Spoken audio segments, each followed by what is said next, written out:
मेरे प्रिय विद्यार्थियों नमस्कार। झारखंड JCERT डीजे स्कूल की कक्षा में आपका हार्दिक स्वागत है।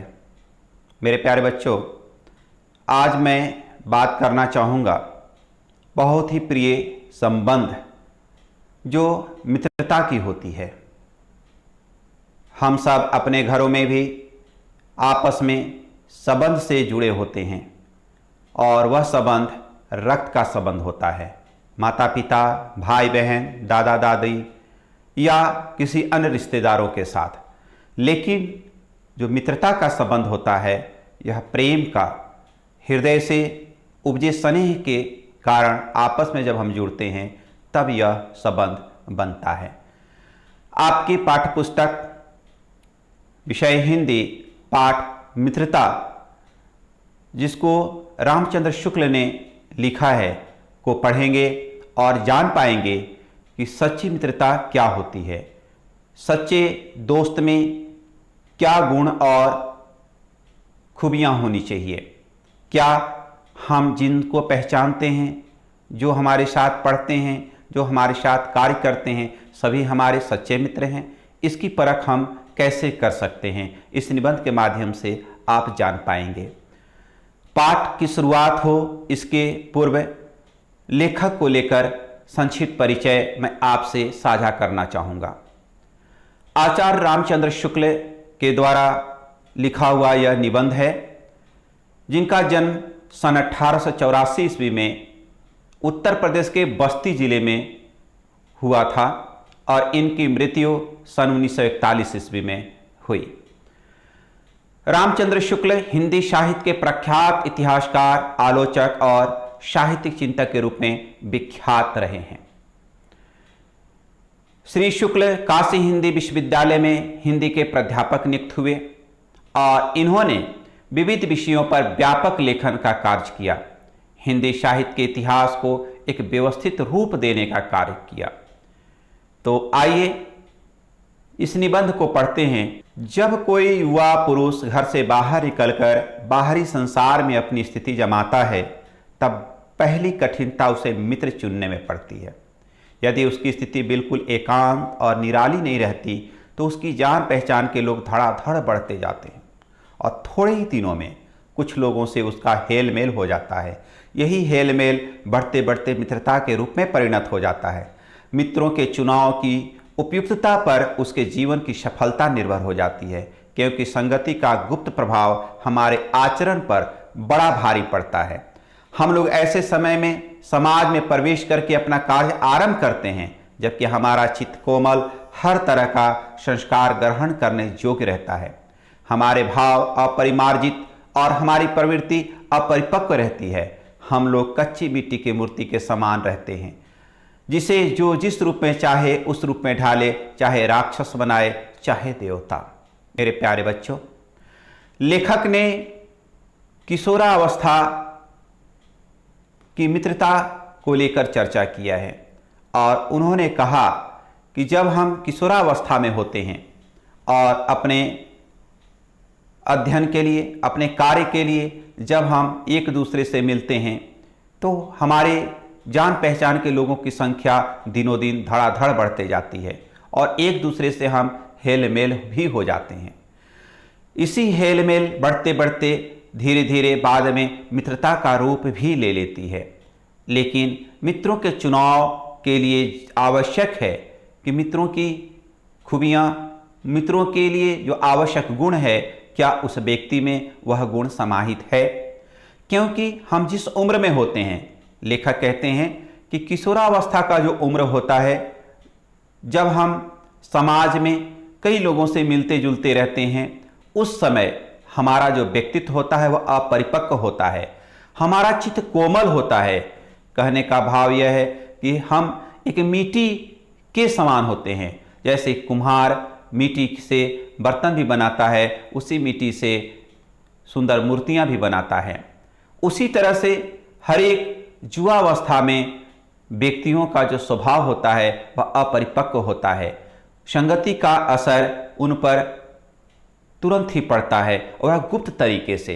लेखक का कहने का भाव है कि आप जिस संगति में होते हैं, जिनके साथ होते हैं, उनके आचरण, उनके विचार आपके ऊपर धीरे धीरे पड़ता है और आपको पता भी नहीं चलता है कि कब उनके आचरण, उनके संगति से आप प्रभावित हो गए। इसलिए लेखक यहाँ कहते हैं कि गुप्त प्रभाव पड़ता है। गुप्त मतलब छिपा हुआ। पर अच्छी संगति मिल गई तो आप अच्छे इंसान बन जाते हैं, जिसका उदाहरण के स्वरूप में उन्होंने कहा कि चाहे राक्षस बनाए चाहे देवता, और यदि संगति खराब हो गई, हमारे मित्रों की जो संगति, ऐसे कुमार्गी मित्र मिल गए, तो फिर हम अच्छे इंसान नहीं बन पाते हैं। इसीलिए आवश्यक है कि सच्चे मित्रों की पहचान किया जाए और उनके साथ मित्रता की जाए। ऐसे लोगों का साथ करना हमारे लिए बुरा है जो हमसे अधिक दृढ़ संकल्प के हैं, क्योंकि हमें उनकी हर बात बिना विरोध के मान लेनी पड़ती है। बहुत ही ध्यान देने योग्य बात है। यदि कोई व्यक्ति सिर्फ अपने विचार का प्राथमिकता देता है तो ऐसे लोगों से भी आपकी मित्रता अच्छी नहीं हो सकती है, क्योंकि सच्ची मित्रता तो वो होती है कि अपनी भावना के साथ साथ दूसरे की भावना का भी कद्र होता है, दूसरे के विचारों का भी कद्र होना चाहिए, दूसरे के भावों को भी समझना चाहिए, क्योंकि हमें उनकी हर बात बिना विरोध के मान लेनी पड़ेगी। पर ऐसे लोगों का साथ करना और भी बुरा है जो हमारी ही बातों के ऊपर रखते हैं। यहाँ लेखक ध्यान आकृष्ट कराना चाहते हैं कि यदि कोई दृढ़ संकल्प का है, सिर्फ स्वयं को ही सब कुछ समझता है, अपने विचारों को ही अंतिम सत्य मानता है, ऐसे लोगों के साथ मित्रता करना बुरा है। लेकिन उन्होंने कहा कि जब आप स्वयं ऐसे हो जाते हैं और आपको कोई विरोध करने वाला नहीं होता है, आपकी अच्छी बातों के साथ साथ बुरी बातों को भी लोग स्वीकार करते हैं, तब तो यह और बुरी दशा हो जाती है और ऐसी चीज़ों से बचने की आवश्यकता होती है। दोनों अवस्थाओं में जिस बात का भय रहता है उसका पता युवकों को प्रायः बहुत कम रहता है। यदि विवेक से काम लिया जाए तो यह भय नहीं रहता, पर युवा पुरुष प्रायः विवेक उस उम्र में रखते ही कहाँ हैं। मेरे प्यारे बच्चों, बात स्पष्ट है कि हम जब किशोरावस्था में होते हैं, युवावस्था में होते हैं, तो हमें सजग रहने की ज़रूरत होती है, लेकिन हम इस बात को नहीं समझ पाते हैं। जो आवश्यक है कि हम ऐसे लोगों से मित्रता करें जिनमें हमारी अच्छी बातों को प्रशंसा करने की क्षमता हो, हिम्मत हो, तो उसी तरह से हमारी कमियों को, हमारी गलत आचरण को रोकने के लिए प्रतिबद्धता भी उनके साथ हो। तब जाकर ऐसे मित्रों की पहचान सच्ची मित्रता के रूप में हो सकती है। इससे आश्चर्य की बात है कि लोग एक घोड़ा लेते हैं तो उसके 100 गुण दोष को परख कर लेते हैं, पर किसी को मित्र बनाने में उसके पूर्व आचरण और स्वभाव आदि का कुछ भी विचार और अनुसंधान नहीं करते। वे उसमें सब बातें अच्छी ही अच्छी मानकर अपना पूरा विश्वास जमा देते हैं। कहने का भाव कि जब आप एक जानवर, पालतू पशु लेने जाते हैं, आपने देखा होगा आपके घरों में आपके माता पिता, आपके पड़ोस के लोग जब खरीदते हैं तो उसको अच्छा सा गुण दोष देखकर परख कर लाते हैं। लेकिन जब हम मित्रता करते हैं तो हम केवल उनके हंसमुख चेहरा देखकर, बातचीत का ढंग देखकर, थोड़ी चतुराई से प्रभावित होकर उनसे 2-3 बातों से अगर उनसे दोस्ती कर लेते हैं चटपट, तो यह बिल्कुल गलत है। क्यों? कि जीवन में सफलता पाने के लिए, उन्नति पाने के लिए आवश्यक है कि इन गुणों के साथ साथ अन्य गुण भी उनमें शामिल हो, तब ही वो एक सच्चे मित्र के रूप में, विश्वासपात्र मित्र के रूप में हो सकते हैं। जीवन के व्यवहार में उसका कुछ मूल्य भी होना चाहिए। यह बात हमें नहीं सूझता। यह एक ऐसा साधन है जिससे आत्मशिक्षा का कार्य बहुत सुगम हो जाता है। एक प्राचीन विद्वान का कथन है कि विश्वास पात्र मित्र से बड़ी भारी रक्षा रहती है। जिसे ऐसे मित्र मिल जाएं, उसे समझना चाहिए कि खजाना मिल गया। विश्वास पात्र मित्र जीवन की एक औषध है। औषध दवा को बोलते हैं। जब कोई व्यक्ति बीमारी में आ जाता है, बीमार पड़ जाता है, तो वैद्य औषध देकर, दवा देकर उसको निरोग बना देते हैं। उसी तरह से विश्वास पात्र मित्र आपके अंदर की बुराइयां, आपके अंदर की कमियां को खत्म करने में मददगार साबित होते हैं। हमें अपने मित्रों से आशा रखनी चाहिए कि वे उत्तम संकल्पों से हमें दृढ़ करेंगे। तो मित्र कैसे होना चाहिए मेरे प्यारे बच्चों? अब ध्यान देंगे कि हमारे जो मित्र हों उत्तम संकल्प के हों, दृढ़ हों, दोषों और त्रुटियों से हमें बचाएं, हमारे सत्य और पवित्रता और मर्यादा के प्रेम को पुष्ट करें। जब हम कुमार पर हों, जब हम गलत रास्ते पर हों, तब वे हमें सचेत करें। जब हम हतोत्साहित हों तो हमें उत्साहित करें। सारांश यह है कि हमें उत्तमता पूर्वक जीवन निर्वाह करने में हर तरह से सहायता देंगे। ऐसा व्यक्ति सच्चा मित्र हो सकता है। सच्ची मित्रता में उत्तम वैध किसी निपुणता और परख होती है। अच्छी से अच्छी माता का सा धैर्य और कोमलता होती है। ऐसे ही मित्रता करने का प्रयत्न प्रत्येक व्यक्ति को करना चाहिए। बहुत सी सुंदर सी पंक्ति। कहने का भाव यह है कि सच्चा जो मित्र है, उत्तम जो मित्र है, वह उत्तम वैद्य किसी निपुण। वैद्य किसी निपुण का मतलब, जब वैद्य केवल नाड़ी पकड़कर रोगी को केवल स्पर्श कर वह जान जाता है इसे क्या बीमारी है और कौन सी औषध, कौन सी दवा देनी है। उसी तरह से सच्चा जो मित्र होता है, जो उत्तम मित्र होता है, वह अपने मित्र की कमियां, मित्र की जरूरतें, मित्र की आवश्यकताओं को समझता है और मित्र का साथ देता है, उनके जीवन में उन्नति का माध्यम बनता है। साथ ही साथ एक सच्चा मित्र कैसा होना चाहिए? माता का सा धैर्य और कोमलता। माता का सा धैर्य यानी उसमें हिम्मत होनी चाहिए और कोमलता भी होनी चाहिए। जरूरत के हिसाब से अपने मित्र की उन्नति के लिए धैर्यपूर्वक उनके साथ खड़े रहना चाहिए और जरूरत पड़ने पर उनके गलत आचरण, गलत मार्ग, कुमार्गी होने पर उनको सचेत करना चाहिए और हतोत्साहित होने पर उसे प्रोत्साहित करने वाला होना चाहिए। माता सा धैर्य और कोमलता भी होनी चाहिए। मतलब एक सच्चा मित्र अपने मित्र को स्नेह और प्यार करने वाला होना चाहिए। छात्रावस्था में मित्रता की धुन सवार रहती है। मित्रता हृदय से उमड़ी पड़ती है। जब छात्रावस्था में आप होते हैं तो आपको एक दूसरे से मित्रता करने के लिए हृदय में भाव उमड़ते रहता है।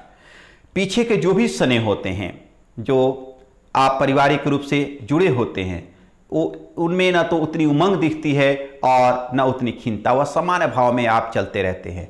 लेकिन बाल मैत्री में जो मग्न करने वाला आनंद होता है वह और दूसरे में नहीं मिलता है। कैसी मधुरता और कैसी अनुरक्ति होती है। बहुत ही प्यार और स्नेह दिखता है। कैसा अपार विश्वास होता है। हृदय से कैसे कैसे उद्गार निकलते हैं। वर्तमान कैसा आनंदमय दिखाई पड़ता है और भविष्य के संबंध में कैसी लुभावने वाली कल्पनाएं मन में रहती है। कितनी बड़ी, कितनी बातें लगती है और कितनी जल्दी मानना होता है। मेरे प्यारे बच्चों, एक अलग उमंग, एक अलग मन में जोश अपने मित्र को लेकर, मित्रता को लेकर होता है।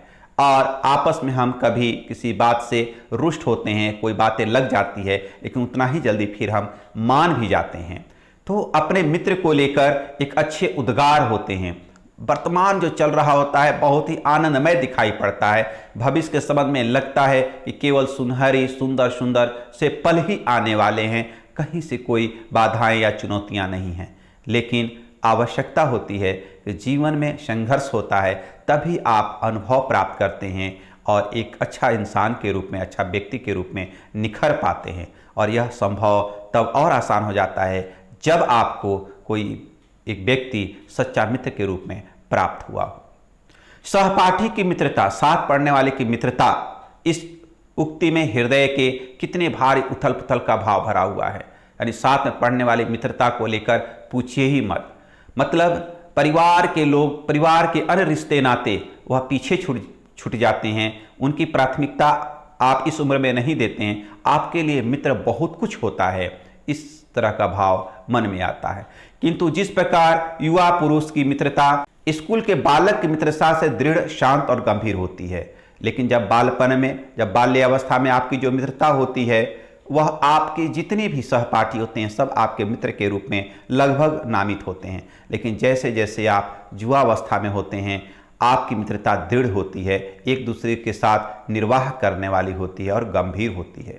उसी प्रकार हमारी युवावस्था के मित्र बाल्यावस्था के मित्रों से कई बातों में भिन्न भी होते हैं। मैं समझता हूं कि मित्र चाहते हुए बहुत से लोग मित्र के आदर्श की कल्पना मन में करते होंगे। जब इतनी सारी बातें हो रही है तो एक आदर्श मित्र की कल्पना आपके मन में चल रहा होगा। पर इस कल्पित आदर्श से तो हमारा काम जीवन की झंझटों से चलता नहीं, केवल कल्पना करने से नहीं हो सकता है। उसके लिए क्या है? सुंदर प्रतिभा, मन भावनी चाल और स्वच्छंद प्रकृति, यही दो चार बातें देखकर मित्रता की जाती है। पर जीवन संग्राम में साथ देने वाले मित्रों में इनमें से कुछ अधिक बातें होनी चाहिए। मित्र केवल उसे नहीं कहते जिसके गुणों की तो हम प्रशंसा करें, पर जिससे हम स्नेह न कर सकें, जिससे अपने छोटे छोटे काम ही हम निकालते जाएं पर भीतर भीतर घृणा करते रहें। मित्र सच्चे पथ प्रदर्शक के समान होना चाहिए, जिस पर हम पूरा विश्वास कर सकें।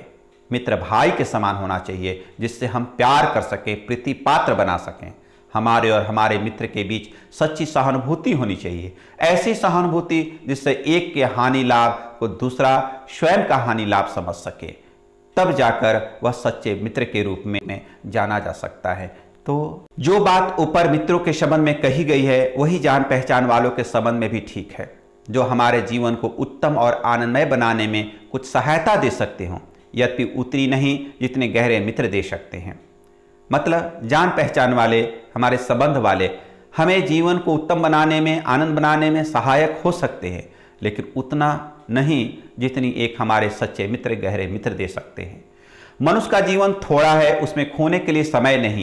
लेखक कहते हैं, और बहुत ही सुंदर सा संदेश, कि हमारे पास, आपके पास मित्रों की संख्या बहुत ज़्यादा, लिस्ट में बहुत ज़्यादा लोगों की नाम होती है, लेकिन क्या आपको परखने की जरूरत है यदि वह मित्र, वह आपका मित्र बुद्धिमानी या विनोद की बातचीत नहीं कर सकता, मतलब बुद्धिमानी की बात नहीं करता, आपको आनंद, अच्छा मन प्रफुल्लित करने वाला बात नहीं करता, तो न कोई अच्छी बात बता सकता है। यदि कोई वह अच्छी बात नहीं बतलाता, उसके अंदर अगर सहानुभूति नहीं है, वह आपको ढाढ़स नहीं दिला सकता, आपके आनंद में सम्मिलित नहीं हो सकता, आपके दुखों में सम्मिलित नहीं हो सकता, आपको आपके कर्तव्य का ध्यान नहीं दिलाता हो, तो ऐसे मित्रों की संख्या में, ऐसे मित्रों के होने से ईश्वर हमें उनसे दूर ही रखे, ऐसा लेखक कामना करता है और लेखक एक संदेश देता है।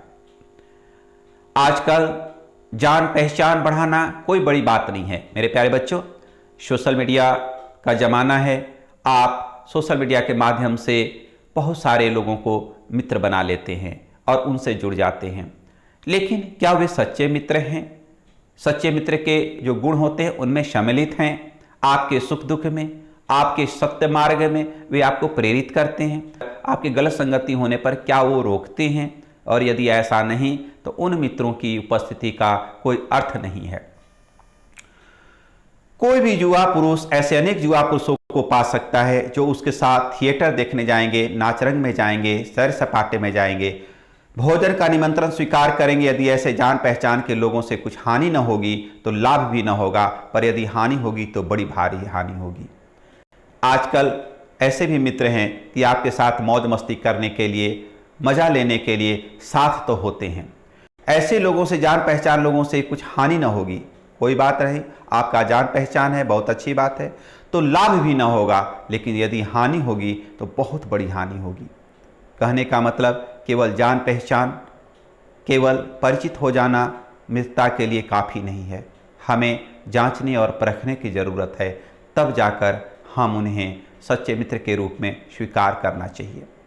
कुसंग का ज्वर सबसे भयानक होता है। यदि आपके अंदर कुसंगति आ गई, गलत लोगों का साथ हो गया, तो आप फिर मुश्किल में हो जाते हैं। यह केवल नीति और सद्वृत्ति का ही नाश नहीं करता, बल्कि बुद्धि का भी क्षय करता है। किसी युवा पुरुष की संगति यदि बुरी होगी तो वह उसके पैरों में बंधी चक्की के समान होगी, जो उसे दिन रात अवनति के गड्ढे में गिराती जाएगी, और यदि अच्छी होगी तो सहारा देने वाली बाहु के समान होगी, जो उसे निरंतर उन्नति को उठाती जाएगी। लेखक कहता है कि कुसंग का ज्वर सबसे भयानक होता है। यदि आपका संगति गलत है तो उसका बहुत भयानक स्वरूप दिखाई पड़ता है, और वह केवल आपके नीति और सद्वृत्ति का ही नाश नहीं करता, बल्कि आपके बुद्धि को भी भ्रष्ट कर देता है, क्षय कर देता है। युवा पुरुष की संगति यदि बुरी होगी तो उसके पैरों में बंधी चक्की के समान होगी, और उसे दिन रात अवनति गड्ढे की ओर खींचती जाएगी। और यदि अच्छी होगी तो सहारा देकर बाहु के समान कार्य करेगा, यानी भुजा के रूप में उसे निरंतर उन्नति को उठाते जाएगी, बाहु के रूप में शक्ति प्रदान करेगी। इंग्लैंड के एक विद्वान को युवावस्था में राज दरबारियों में जगह नहीं मिली। इस पर जिंदगी भर वह अपने भाग्य को सराहता रहा। बहुत से लोग तो इसे अपना बड़ा भारी दुर्भाग्य समझते, पर वह अच्छी तरह जानता था कि वहाँ वह बुरे लोगों की संगति में पड़ता जो उसके अत्यधिक उन्नति में बाधक होते। मेरे प्यारे बच्चों, जिनके विषय में चर्चा इंग्लैंड के विद्वान युवावस्था में राज दरबारी के रूप में उन्हें जगह नहीं मिला तो वे खुश हुए और अपने भाग को सराहा। क्यों? क्योंकि आप जानते हैं कि राजा के दरबार में जो राज दरबारी होते हैं केवल राजा के मनोनुकूल बातों को ही करते हैं। राजा की कमियां, राजा के कुमार्ग होने पर शायद ही राज दरबारी उन्हें सचेत करते हों। इसीलिए वह विद्वान ने कहा कि मुझे राज दरबारी में जगह नहीं मिली, इसका मतलब है कि मेरा भाग्य साथ दिया और मैं आध्यात्मिक उन्नति में सफल हो पाऊंगा। क्योंकि गलत संगति के कारण जो हमारी आध्यात्मिक उन्नति में जो बाधक होगा उससे मैं अब बच गया। बहुत से लोग ऐसे होते हैं जिनके घड़ी भर के साथ से भी बुद्धि भ्रष्ट हो जाती है। आप जानते हो, कुछ लोग ऐसे होते हैं जो आपके अच्छे विचार, पवित्र विचार को भी नष्ट कर देते हैं। तो ऐसे लोगों से बचने की जरूरत होती है। क्योंकि हम जानते हैं कि कानों में जो गलत चीजें पड़ती है, चित्त पर ऐसा प्रभाव पड़ जाता है कि फिर हटाए नहीं हटता, जिनसे उनकी पवित्रता का नाश होता है। बुराई अटल भाव धारण करके बैठती है। बुरी बातें हमारी धारणा में बहुत दिनों तक टिकती है। इस बात को प्रायः सभी लोग जानते हैं कि भद्दे व फुहड़ गीत जितनी जल्दी ध्यान पर चढ़ते हैं उतनी जल्दी कोई गंभीर या अच्छी बात नहीं। एक बार एक मित्र ने मुझसे कहा, लेखक कहते हैं कि एक बार एक मित्र ने मुझसे कहा कि उसने लड़कपन में कहीं से बुरी कहावत सुनी थी जिसका ध्यान वह लाख चेष्टा करता है कि न आए पर बार बार आता है। जिन भावनाओं को हम दूर रखना चाहते हैं, जिन बातों को हम याद करना नहीं चाहते, वे बार बार हृदय में उठती है और बेधती है। अतः तुम पूरी चौकसी रख ऐसे लोगों को साथी न बनाओ जो अश्लील, अपवित्र और फूहड़ बातों से तुम्हें हंसाना चाहे। मेरे प्यारे बच्चों, लेखक स्पष्ट संदेश देते हैं हर एक व्यक्ति को और खासकर किशोरावस्था के बच्चों को कि आपको जो मित्रता बनानी है वह आप परख कर, जांच कर बनाएं। वैसे लोग जो आपको अश्लील बातें, अपवित्र बातें, फूहड़ बातों से आपको आनंदित करते हैं, आपको हंसाते हैं, ऐसे लोगों से बचने की जरूरत होती है। सावधान रहने के लिए उन्होंने कहा, ऐसा न हो कि पहले पल तुम इसे एक बहुत सामान्य बात समझो। मेरे प्यारे बच्चों, आपको लग सकता है कि यह सामान्य बात है, कोई बात नहीं है, ऐसा सुन भी लिया, कर भी लिया तो क्या हुआ।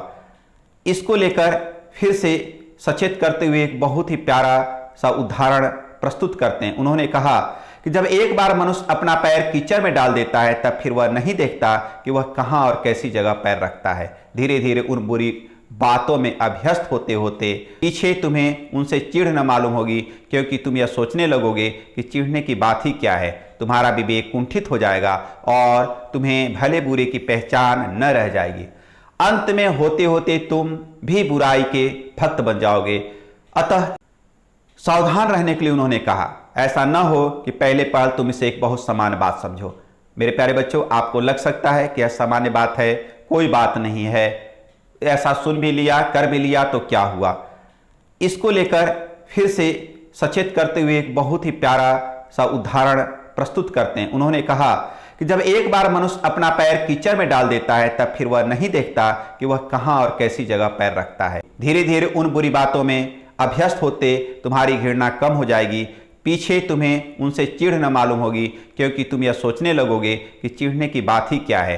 तुम्हारा विवेक कुंठित हो जाएगा और तुम्हें भले बुरे की पहचान न रह जाएगी। अंत में होते होते तुम भी बुराई के भक्त बन जाओगे। अतः हृदय को उज्जवल और निष्कलंक रखने का सबसे अच्छा उपाय यही है कि बुरी संगति के छूत से बचो। मेरे प्यारे बच्चों, कहने का भाव यह है, आपका पैर स्वच्छ होता है तो आप कीचड़ में पैर पड़ने के पहले लाख बार सोचते हैं और बचते चलते हैं।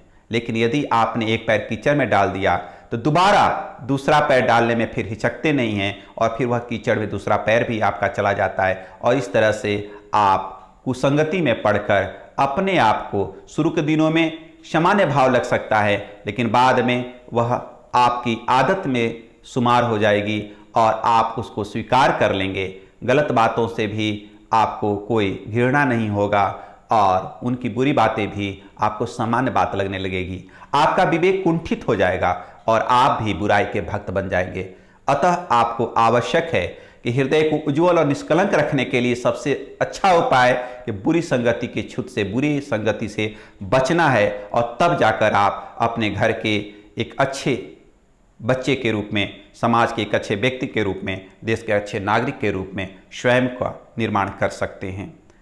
एक पुरानी कहावत है, काजल की कोठरी में कैसो ही सयानो जाए, एक लीक काजल की लागी है पे लागी है। कहने का भाव है कि यदि आप काजल की कोठरी में चाहे जितना भी होशियारी से, अपनी बुद्धिमानी से जाएं, लेकिन फिर भी कहीं ना कहीं आपको काजल का दाग लग ही जाएगा। इसी तरह से बुरी संगति, आप चाहे जितना भी बचना चाहें, लेकिन आप बच नहीं पाएंगे और बुरी संगति का असर आपके ऊपर हो ही जाएगा। मेरे प्यारे बच्चों, इस निबंध में जो विचार प्रधान निबंध है, लेखक ने मित्रता के विभिन्न पक्षों का सूक्ष्मता से विचार किया है। इसमें बताया गया है कि मित्रता मनुष्य जीवन की आवश्यकता भी है और उसकी सहज प्रवृत्ति भी।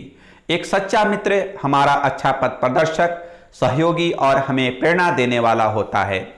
मित्र के चुनाव में सतर्कता बहुत आवश्यक है, क्योंकि कुसंगति मनुष्य को अवनति के गर्त में गिरा देती है।